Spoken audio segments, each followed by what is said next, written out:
साथियों नमस्कार, मैं राम प्रताप सिंह कुशवाहा। हमारे चैनल में आप सबका स्वागत है और अभिनंदन है। देखिए, हिंदी शब्दावली में एक शब्द है प्रति उत्पन्न मति। जैसे तुरंत किसी का समाधान, समस्या का शब्दों के द्वारा समाधान कर देना और हाजिर जवाबी। तो ये उपमा जो है पवन पुत्र संकट मोचन श्री हनुमान जी महाराज जी के लिए लगती है शास्त्रों में।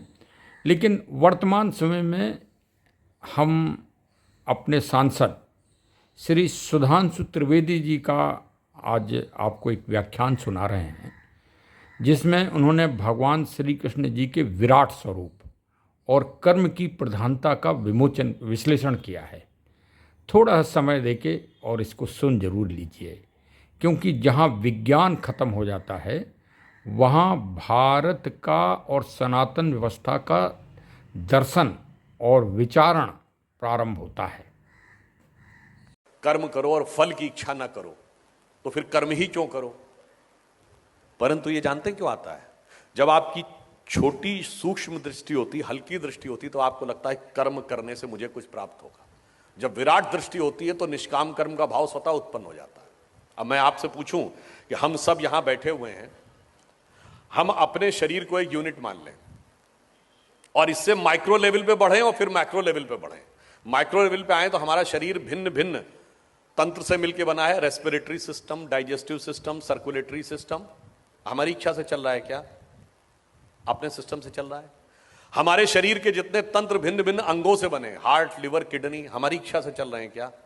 अपने नियम से चल रहे हैं। उसके अंदर जितने भी टिश्यूज हैं वो हमारे सिस्टम से, हमारी इच्छा से चल रहे हैं? नहीं। उसके अंदर सेल्स के अंदर प्रोटोप्लाज्म के अंदर होने वाले chemical reactions, cellular microbiological reactions, उसके अंदर बनने वाले मॉलिक्यूल्स एटम्स के साथ डिस्ट्रीब्यूट होकर, और एटम के अंदर एक इलेक्ट्रॉन और उसके तरफ चारों तरफ घूमते प्रोटॉन। इसमें से कौन हमारी इच्छा से चल रहा है? हमारी इच्छा से तो नहीं चल रहा है। अब आइए आप विराट पे, हम खड़े हैं, इस धरती पे खड़े हैं। धरती का इकोलॉजिकल सिस्टम हमारी इच्छा से चल रहा है। धरती अपनी एक्सिस पे घूम रही है, वो सूर्य के चारों तरफ घूम रही है। सूर्य, गैलेक्सी, मिल्की वे उसके सेंटर पे घूम रहा है। बिग बैंग तक, आप मल्टी यूनिवर्स तक चले जाइए, हमारी इच्छा से है क्या? नहीं। तो इसका अर्थ क्या हुआ? जब संपूर्ण सृष्टि के क्रम में हमारा नियंत्रण परिणाम पर नहीं है, हमारा नियंत्रण केवल कर्तव्य पर है।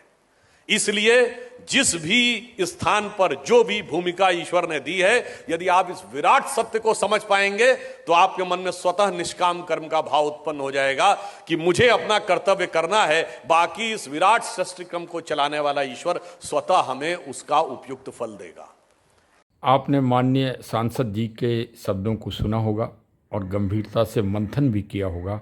वास्तव में इस भूमंडल पे अपना कर्म करते चलो और हम और आप निमित्त मात्र हैं, इससे ज़्यादा कुछ नहीं है। अभी कई महानुभावों को हम सुन रहे थे जो ईश्वर की गति और ईश्वर को चैलेंज देते हैं। हम ये कहते हैं हमारा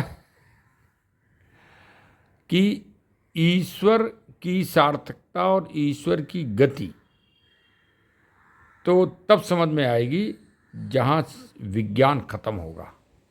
जब तक आप विज्ञान की परिधि में रहोगे, आप ईश्वर को, ईश्वर के स्वरूप, ईश्वर की गति, ईश्वर के महत्व और ईश्वर के रहस्यों को आप समझ ही नहीं सकते। उसी तरह से जिस तरह से दूध में घी है, लेकिन दूध से घी तभी बन पाएगा जब आप अपने आप को अग्नि के में उतना ही ताप दोगे, मतलब ईश्वर भक्ति में, ईश्वर की लीनता में, कि जितना दूध त्याग करता है, अग्नि में दूध खौलता है और अपने अस्तित्व को समाप्त करता है। जब अपने अस्तित्व को समाप्त हो जाता है तब वो घी के स्वरूप में आपको प्राप्त होता है। तो अब सर जी काफ़ी ज्ञान चर्चा हो गई।